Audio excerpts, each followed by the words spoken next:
For all but the purple line, for 85% of young adults, the extent to which one has character, virtue, which enables good performance, which enables ethics, which enables relational dignity, goes hand in hand with daily spiritual awareness on the far left.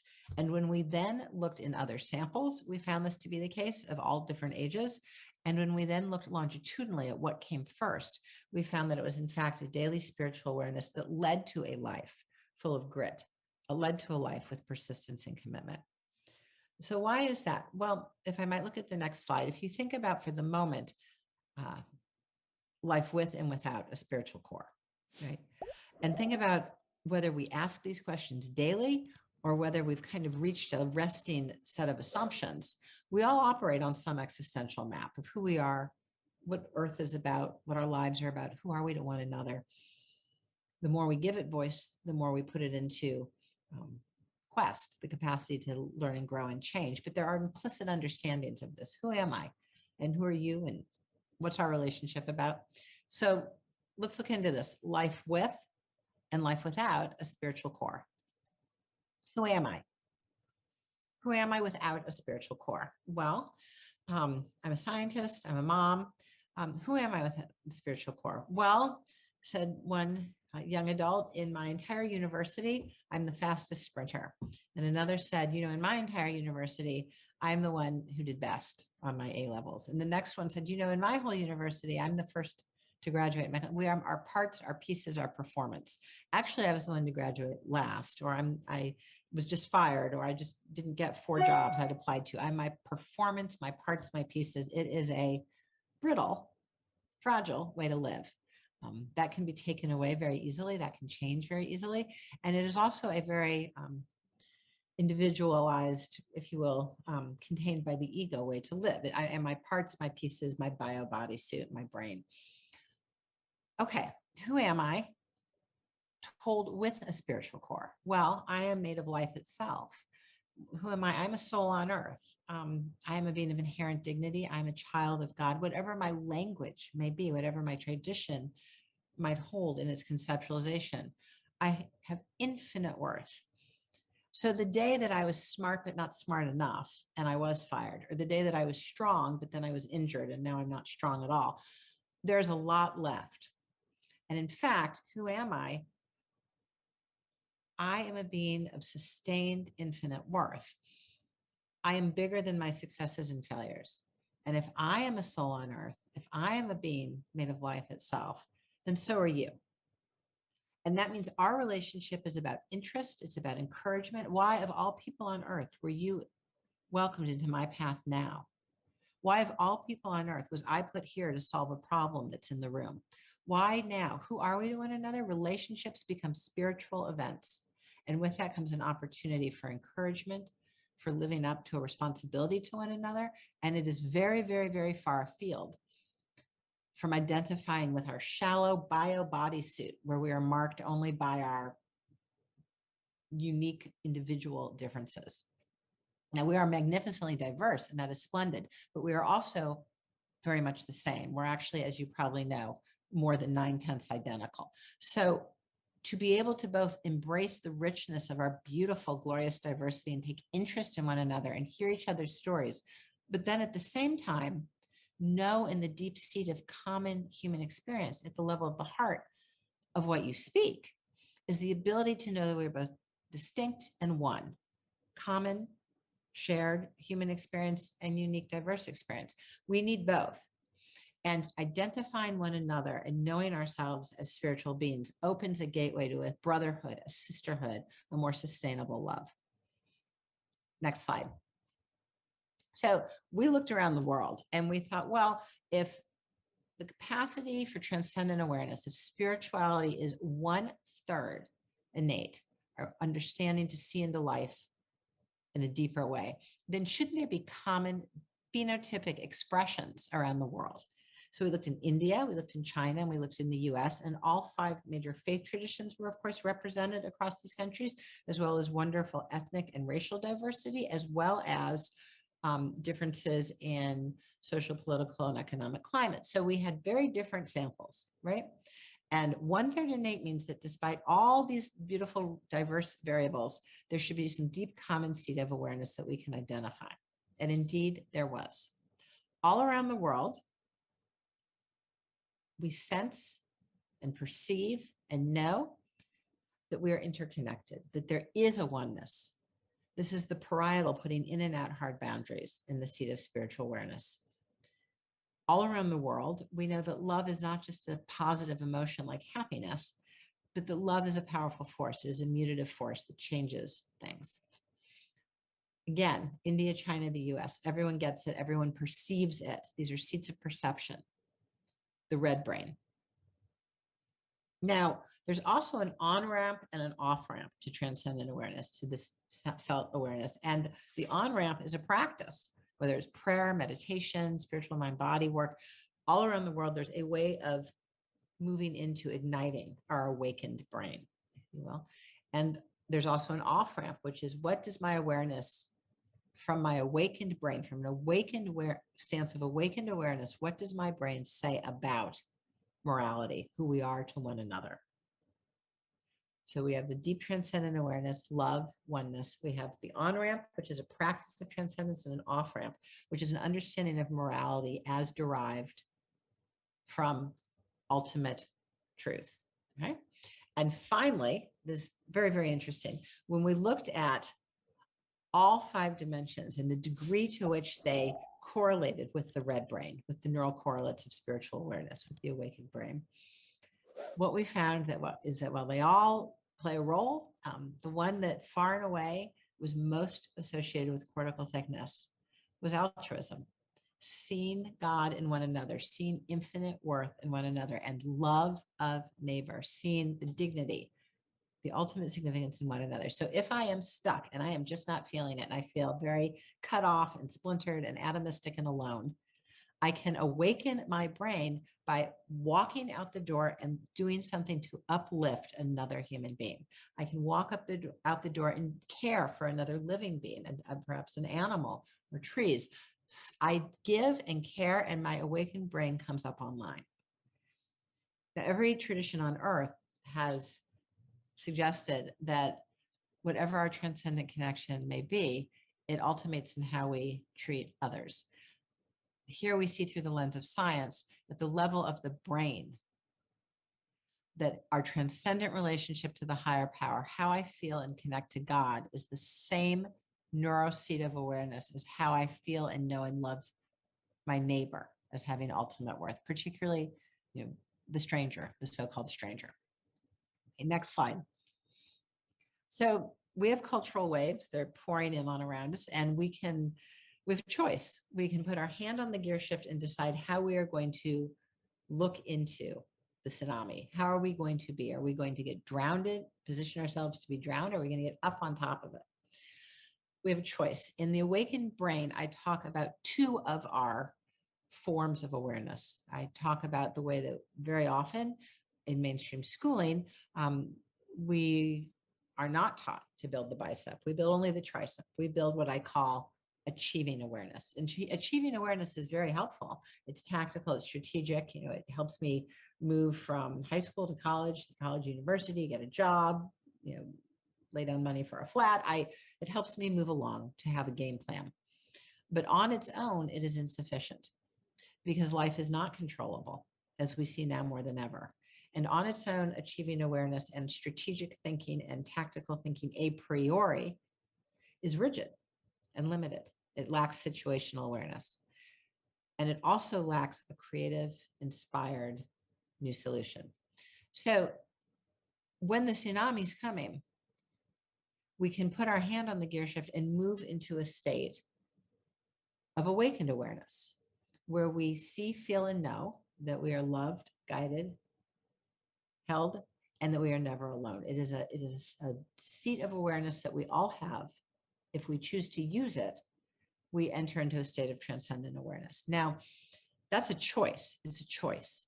And when we're drowning as a global community in depression, the invitation to a deepening of a spiritual life, it seems like now more than ever, we can show up for one another with altruism and love of neighbor, and start to inquire, have a quest together into how really might we inhabit our lives here on this planet. The old way of thinking, narrow achieving awareness, has led to a lot of problems. The idea that, for instance, the illusion of radical separateness, that what happens in this country has no bearing on what happens in that country.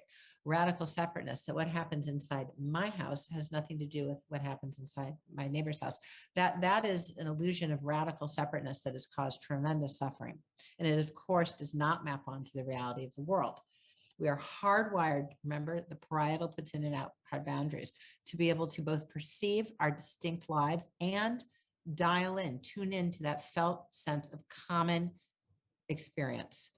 We need both to make the type of awakened decisions that we're going to reboot society so that we can function sustainably, so that we don't think that people can be sick over here, but they're not sick over there, or you can ignore this corner of the world and think this corner is going to be okay. That's an outdated 20th century form of radical materialism. And that consciousness-based reality is immediately evident to young adults in their 20s and 30s, and increasingly, because this is our birthright, coming to the fore for all of us. Next slide. So who are we to one another?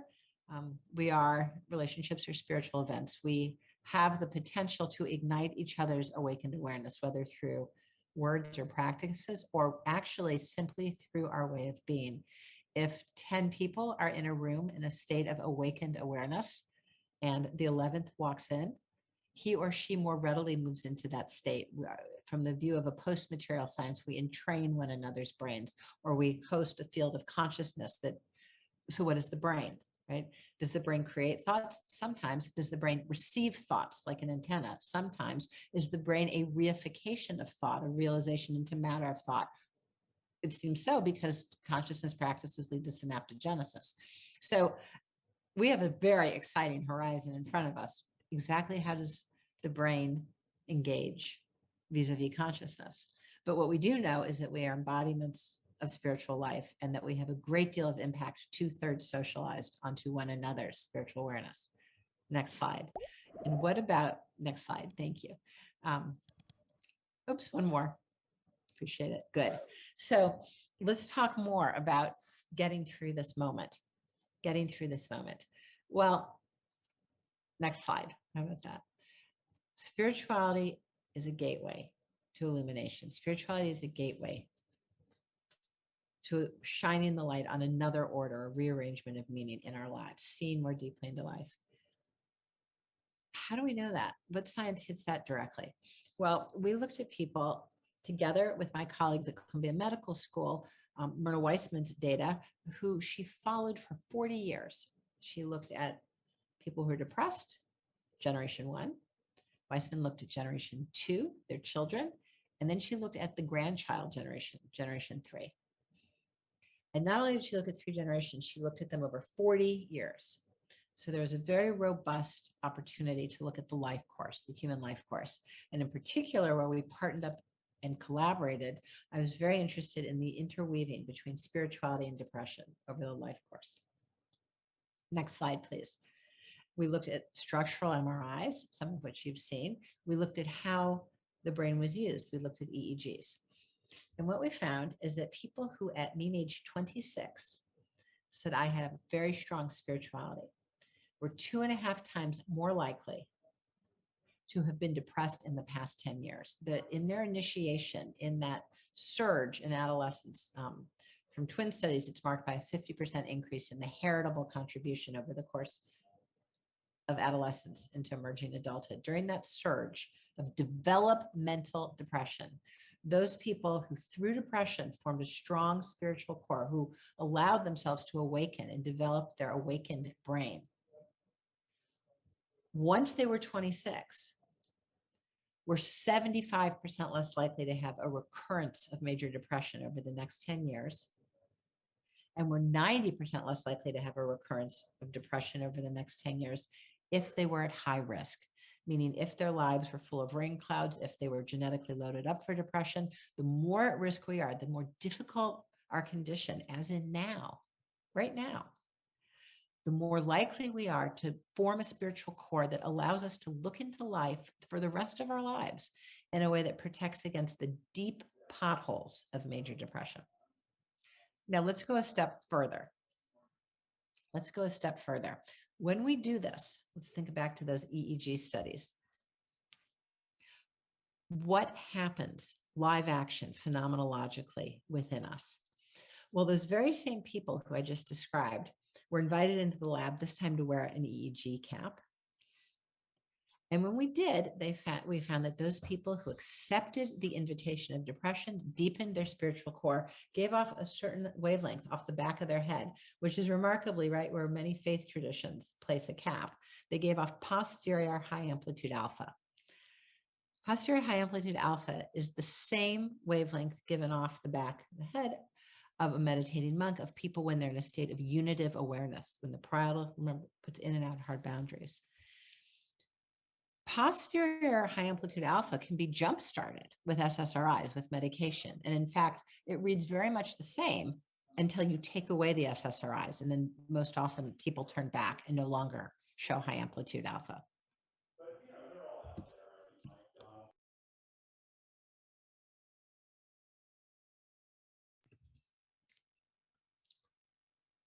High amplitude alpha goes by another name in another field. It's Schumann's resonance, Schumann's constant. It's the wavelength from the Earth's crust up 1 mile. It is nature. The world we inhabit, the world of nature, vibrates at the same frequency as the spiritually engaged brain. So that felt sense of oneness, the sense of connection with all life, the mystical experiences we hear from just about everyone at some point in their life. Suddenly I looked at a blade of grass and I knew all the universe was in that blade of grass.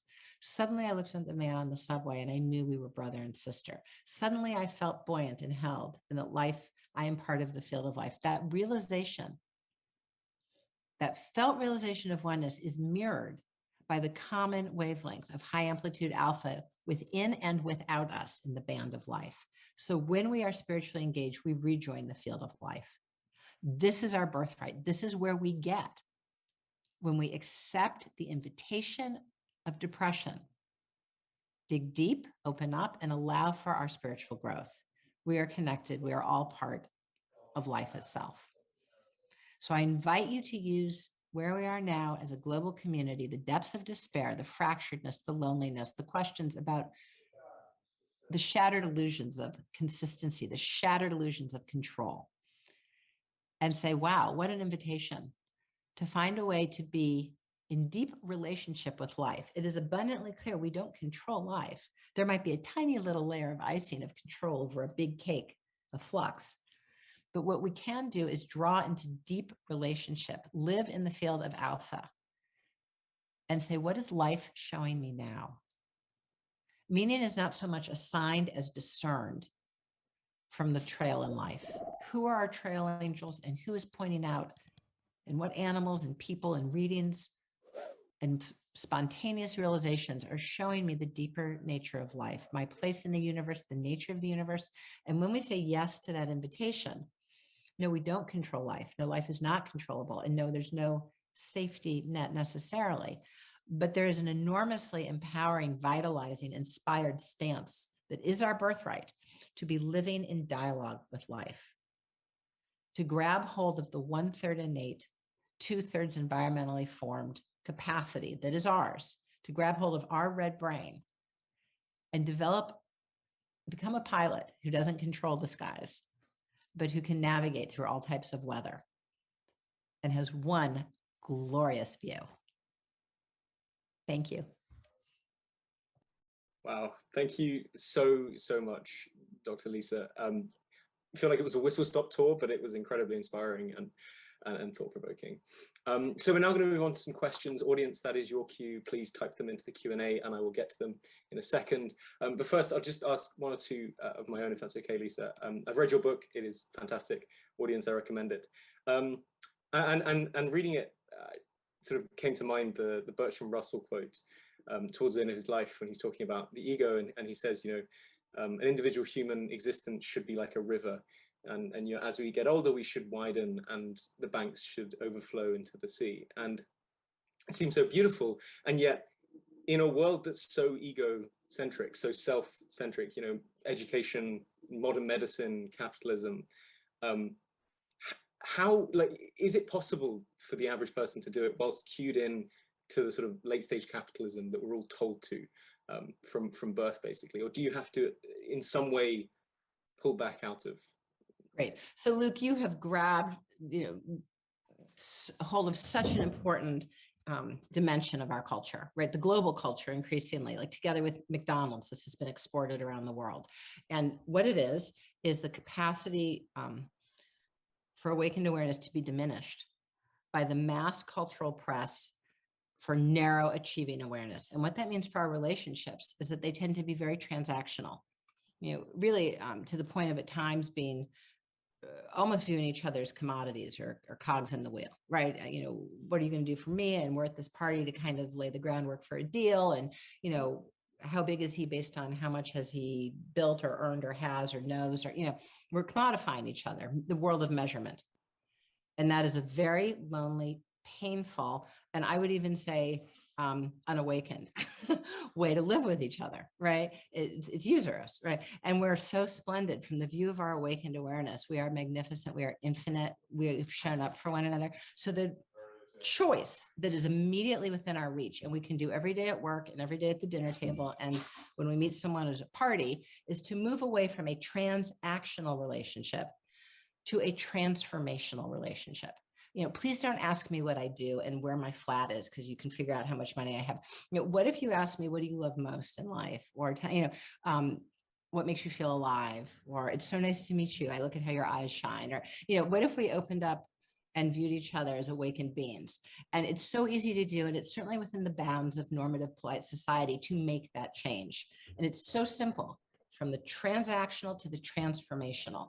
That's who we are to one another from an awakened perspective. And that's within our power. We are not puppets of a capitalist regime. We have a choice to reduce capitalism to an economic theory from its stranglehold now as a moral theory. It is left willy-nilly become an interpersonal moral theory, which is a violation of our spirit.